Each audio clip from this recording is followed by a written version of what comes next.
porque o que eles estão cometendo contra a educação pública, muito particularmente contra os professores e as crianças atípicas, é um crime.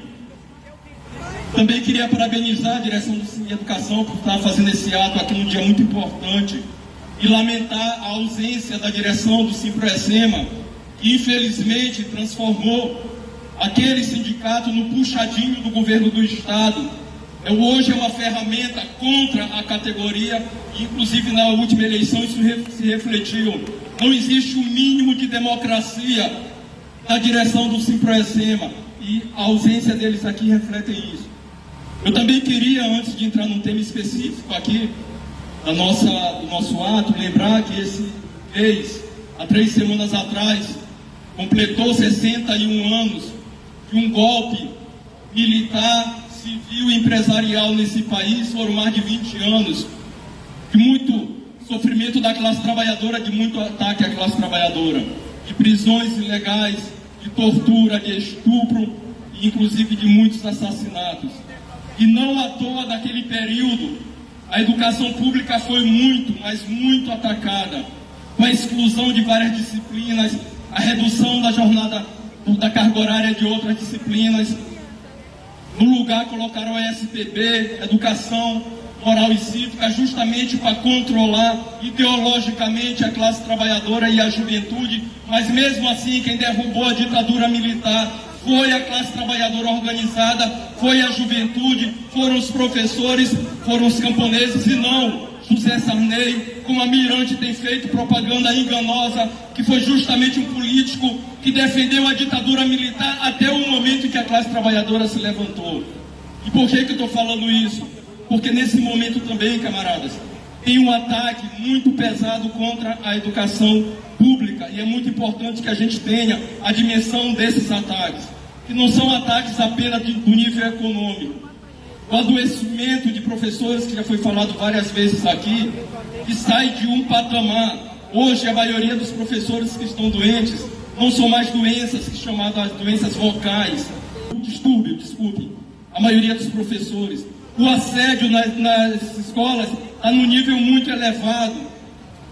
O assédio aos professores, a tecnologia, não estando a serviço do trabalhador, acaba agindo contra a classe trabalhadora. Grupo de WhatsApp está sendo utilizado para controlar professor, para assediar professor. GEDUC, CIAEP, é para desmoralizar, para controlar professor. É uma ferramenta tecnológica contra a nossa classe. E isso aí tem se refletido no nível de adoecimento dos professores e sobretudo das professoras. E é muito importante a gente ressaltar aqui, estava conversando com algumas companheiras da direção do Cine Educação, é muito importante caracterizar o Braide, não só como um prefeito autoritário, como um político que evita o diálogo, mas ele é um machista.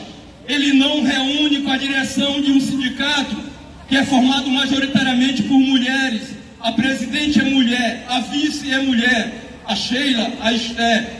A maior parte dessa categoria é formada por mulheres. Ele não respeita essa categoria também, porque é uma categoria majoritariamente feminina.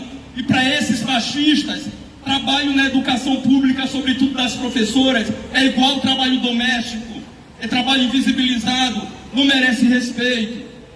E agora ele está com uma tática, assim como ele utilizou em relação aos precatórios, que não fez nenhum diálogo com a categoria e com a direção do sindicato, chamou uma audiência pública que não tinha absolutamente nada, que a audiência pública decidiu, ao prazer dele, como seria dividido os precatórios, abriu mão de 20% dos nossos precatórios e fez 30%, e fez uma política consciente para dividir a categoria. E agora ele está fazendo o mesmo com a renovação dos contratos. É muito importante que a direção do sindicato deixe isso bem claro, que nós não somos contra os contratados, muito pelo contrário. Nós achamos que, inclusive, com o último concurso, ele não consegue absorver a carência que tem na rede. Tem que ter mais concurso, mais professores, mas eles acabam, a Ana Paula acabou de me falar aqui, que eles acabaram de aprovar o PL.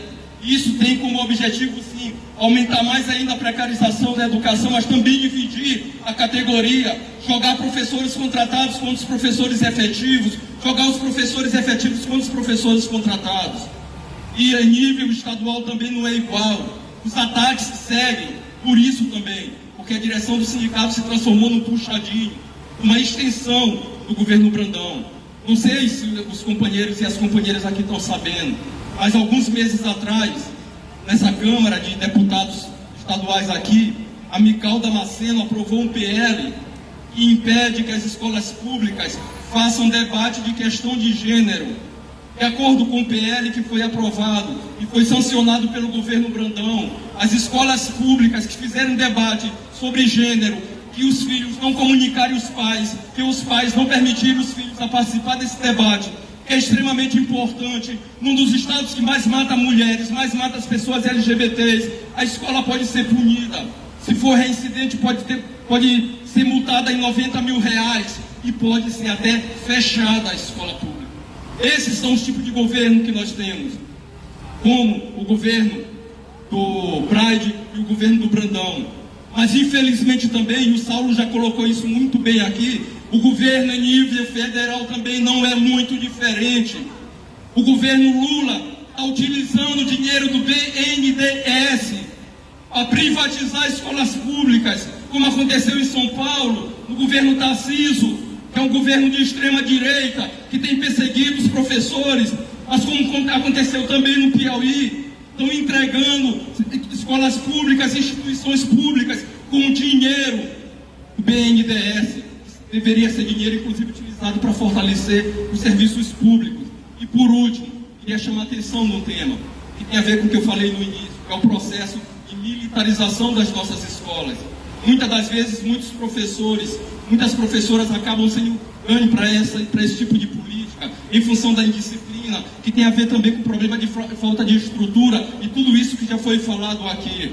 Mas vejam bem, a militarização das escolas públicas é produto do fracasso da militarização das periferias em todo o país, com as UPPs, com a ocupação dos bairros, que acabou aumentando mais, crescendo mais ainda o tráfico.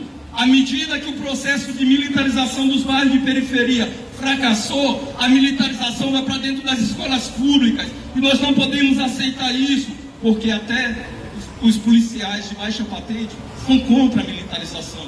Eles são a favor da desmilitarização, porque militarizar significa colocar sobre o comando do Exército, inclusive do Exército que tentou dar um golpe de Estado em janeiro de 2023. Significa isso, por isso que a maioria dos policiais são a favor da desmilitarização, porque eles não têm direito político, porque não pode se filiar a partido político, porque não pode ter sindicato, porque não pode ter greve.